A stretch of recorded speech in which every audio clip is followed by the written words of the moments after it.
there. I'm from New Zealand, the place that makes Tassie feel good about itself. I've just moved here to Australia and I'm really excited about it with all the cars and electricity and everything.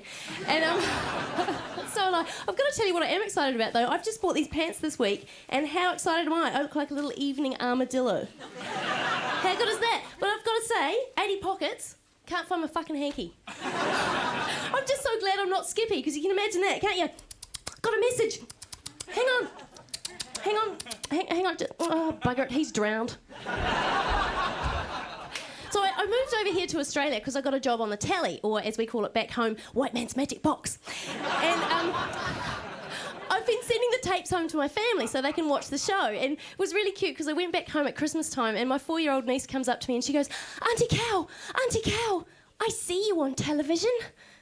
Why don't you talk to me? And it was so cute. And I tried to explain to her about pre-recording and stuff and she just goes, you don't love me. And so in the end I just went, look, it's really dark on the inside of the TV and I can't see out. And she goes, oh, okay. And then she comes back and goes, no, fuck you, get a torch. And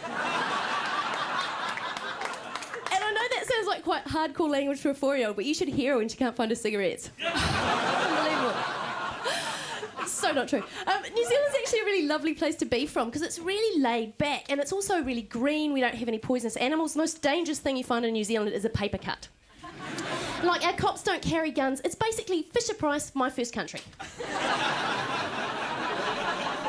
New Zealand, right, in New Zealand, when you push a policeman, he doesn't shoot you. He just goes, And, like, the country as a whole is so laid back that some of our animals have actually started to devolve. It's true. We have a bat that has lost the power of flight. Because it walks everywhere. Because all the other bats are like winding the windows down going, do you want a lift? And he's going, no, it's a nice night, I think I'll walk. And I just love that. A bat that no longer flies, it's not really a bat, it's more a pair of driving gloves. And when you look at our national bird, like basically it's not a lot of effort in there, it's just a kiwi fruit with a stick in it. And to give you more of a context of how laid back the country is, a New Zealander in a frenzy is an American in a coma. And I was doing a show the other night, we had an American woman in the front row and she was doing all that, ow, woo, yeah, which is fair enough because if they don't, they die. And she was making so much noise that in the end I went, look lady, what's your name? And she goes, Misty, like it was a good thing. And I didn't know what to say, so I just went, oh, bad luck on being named after a pony. And the rest of the audience did that, they were like, oh, and she was like, nee. So I gave her some sugar and stroked a soft velvety muzzle and we all became friends. But I do love Americans because I think they're the best audiences in the world because they will go off for fuck all. They're just so fantastic. Like, you watch Jerry Springer or you watch Ricky Lake and you get a woman on stage, she'll say something relatively plain and non-inflammatory like, he beat me, so I left him. And there's always one giant black woman that stands up at the back of the room and goes, you tell him, sister, because ain't no mother gonna beat on this ass! And the rest of the audience go wild, they're on their feet, they're whooping, they're cheering, they're throwing babies at the stage, they're going mental there.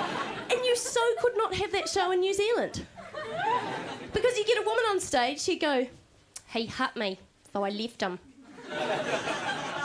The entire audience would be like, oh, well, fair enough. That was Brian, I used to go out with him, I know, so did I. The country's so small, we were all there when it happened. Hey, you've been lovely, I've been Cal Wilson, good night.